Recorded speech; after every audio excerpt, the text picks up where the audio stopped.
ষষ্ঠ শ্রেণীর সুপ্রিয় শিক্ষার্থী বন্ধুরা, কেমন আছো তোমরা সবাই? আশা করছি তোমরা সবাই বেশ ভালো আছো। তোমাদের সবাইকে স্বাগতম জানাচ্ছি বাংলার নতুন আরেকটি ক্লাসে।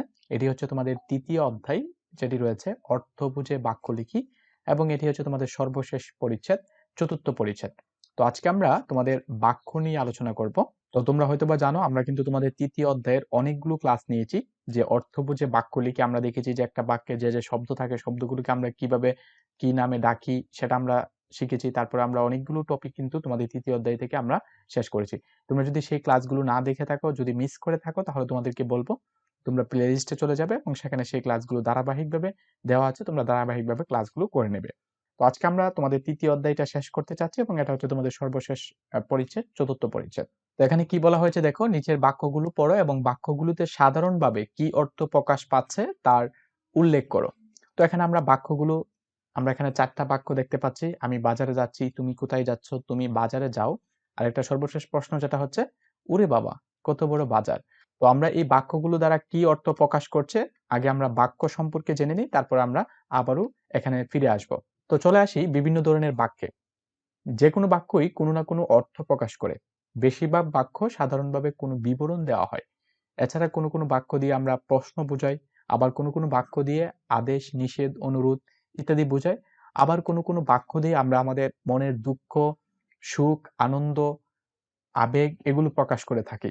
তো বক্তব্যের লক্ষ্য অনুযায়ী আমরা বাক্যকে ৪ ভাগে ভাগ করতে পারি। কয় ভাগে ভাগ করতে পারি? ৪ ভাগে। এই বাক্যের নামগুলো আমরা যে ৪ ভাগে ভাগ করতে পারি, এই ভাগের প্রকারভেদগুলো কিন্তু তোমাদেরকে একটু মুখস্থ করে নিতে হবে। আমি যে টপিকগুলো তোমাদেরকে বলবো, যেগুলো তোমাদের মুখস্থ করে দরকার, সেগুলো কিন্তু তোমাদেরকে মুখস্থ করে নিতে হবে। তা না হলে তুমি কিন্তু বাংলাতে ভালো করতে পারবে না, বা তুমি যখন উপরের ক্লাসে যাবে, তখন যখন একটা বাক্য দেখতে পাবে, তখন কিন্তু তোমাকে বলতে হবে যে এটা কোন ধরনের বাক্য এবং এই বাক্যটা দ্বারা কি অর্থ প্রকাশ করছে। ঠিক আছে? তো প্রথম যে বাক্য সেটা হচ্ছে বিবৃতিবাচক বাক্য। এখন আমরা জেনে নেব যে বিবৃতিবাচক বাক্য কোনগুলি। সাধারণভাবে কোনো বিবরণ প্রকাশ পায় যেসব বাক্যে, সেগুলোকে বিবৃতিবাচক বাক্য বলে। যেমন আমরা যদি একটা উদাহরণ এখানে দেওয়া রয়েছে, দেখো, আগামীকাল স্কুলে একজন বিশেষ অতিথি আসবেন। তো বিবৃতিবাচক বাক্যের একটি মাত্র উদাহরণ দেওয়া রয়েছে। এখানে তুমি অসংখ্য উদাহরণ তৈরি করতে পারো, যেমন আমি কালকে স্কুলে যাব, বা গতকাল আমাদের বিদ্যালয়ে খেলা হবে। এগুলো হচ্ছে বিবৃতিবাচক বাক্য। দ্বিতীয়ত হচ্ছে যে বাক্যের প্রকারভেদ, সেটা হচ্ছে প্রশ্নবাচক বাক্য।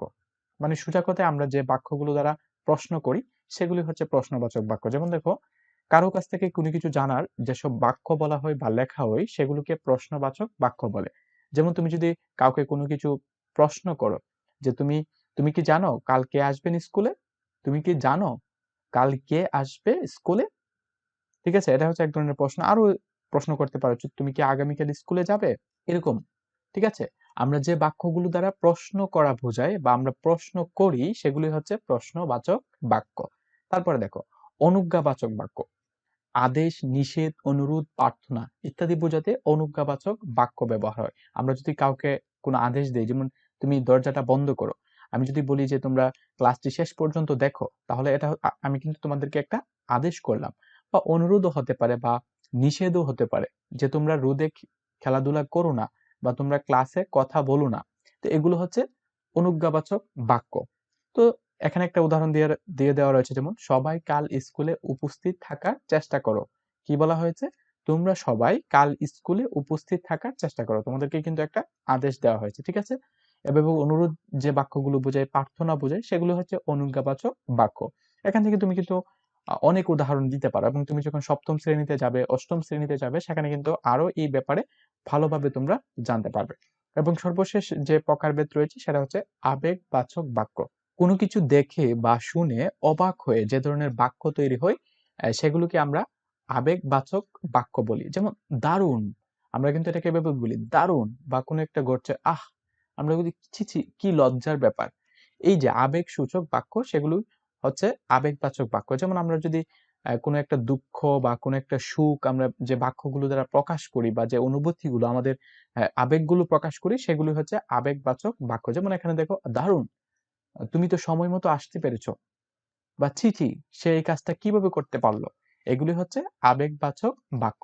আশা করছি তোমরা এই বাক্যের যে ৪ প্রকার প্রকারভেদ রয়েছে, যে বক্তব্যের লক্ষ্য অনুযায়ী আমরা বাক্যকে যে ৪ ভাগে ভাগ করি, এই ৪টা ভাগ সম্পর্কে তোমরা বুঝতে পেরেছো। তাহলে চলো আমরা এই বাক্যের দিকে চলে যাই। তো এখানে প্রথম বাক্যে কি বলা হয়েছে? আমি বাজারে যাচ্ছি। এখন বলো তো এই বাক্যটা কি বাক্য হবে? এই বাক্যটা কি হবে? বিবৃতিমূলক। কি বাক্য? এটা কিন্তু তুমি বুঝে ফেলেছো যে এটা হচ্ছে বিবৃতিমূলক বাক্য। ঠিক আছে? তারপর দেখো তুমি কোথায় যাচ্ছ? এটা কি? প্রশ্নসূচক বাক্য। এটা আমরা বলতে পারি যে এটা দ্বারা আমরা প্রশ্ন বুঝছি। এটা প্রশ্ন বোঝাচ্ছে। তুমি বাজারে যাও। তুমি বাজারে যাও।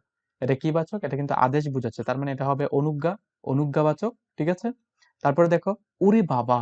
কত বড় বাজার। তো এখানে আমরা কি প্রকাশ করেছি? এখানে কিন্তু আমরা আবেগ প্রকাশ করেছি। কি প্রকাশ করেছি?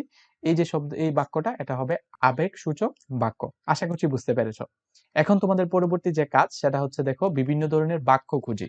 এখন আশা করছি তোমাদের যে সম্পূর্ণ অধ্যায়টা রয়েছে যে অর্থ বুঝে বাক্য লিখি, তো তোমরা এখন একটা সম্পূর্ণ বাক্য অর্থ বুঝে তোমরা তৈরি করতে পারবে এবং একটা বাক্য দেখলে তুমি বলতে পারবে যে এই বাক্যটা কোন ধরনের বাক্য এবং বাক্যে যে শব্দগুলো তুমি ব্যবহার করবে, কোনটাকে বিশেষ্য বলে, কোনটাকে সর্বনাম বলে, কোনটাকে ক্রিয়া বিশেষণ বলে, কোনটাকে আবেগ সূচক শব্দ বলে, এগুলো সম্পর্কে কিন্তু আমরা পূর্বের ক্লাসে আলোচনা করেছি। এখন আমি আশা করছি তোমরা একটা বাক্য যদি দেখো সেটা সম্পর্কে তোমরা বিস্তারিত বলতে পারবে যদি সম্পূর্ণ ক্লাসগুলো তোমরা দেখে থাকো।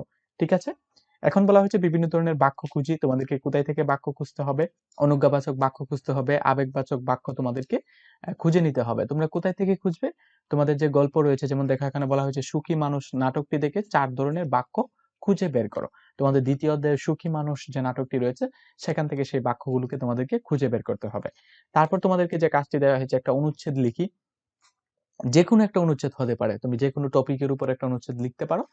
সেটা হতে পারে 100 শব্দের, 200 শব্দের তুমি লিখতে পারো। লিখে এখান থেকে যে বাক্যগুলো দ্বারা কোন বাক্যগুলো দ্বারা কি বুঝায়? এটা কি বিবৃতিমূলক বাক্য নাকি প্রশ্নসূচক বাক্য নাকি আবেগ সূচক বাক্য, এগুলো তোমরা এখান থেকে চিহ্নিত করার চেষ্টা করবে। ঠিক আছে? তোমরা এই অনুচ্ছেদটা হতে পারে 100 শব্দের বা 200 শব্দের, যেকোনো অনুচ্ছেদ হতে পারে। তো পরিশেষে তোমাদেরকে যে কথাগুলো বলবো সেটা হচ্ছে তোমরা যদি নিয়মিত আমাদের এই চ্যানেলের সঙ্গে তোমাদের বাংলা সহ তোমাদের অন্যান্য যে সাবজেক্টগুলো রয়েছে সেই ক্লাসগুলো নিয়মিত পেতে চাও, তাহলে তোমাকে দুটি কাজ করতে হবে। প্রথমত এই ভিডিওর পাশে সাবস্ক্রাইব নামের যে বাটনটি দেখতে পাচ্ছ সেখানে তোমাদেরকে ক্লিক করতে হবে এবং পাশের বেল আইকনটি তোমাকে অন করে রাখতে হবে।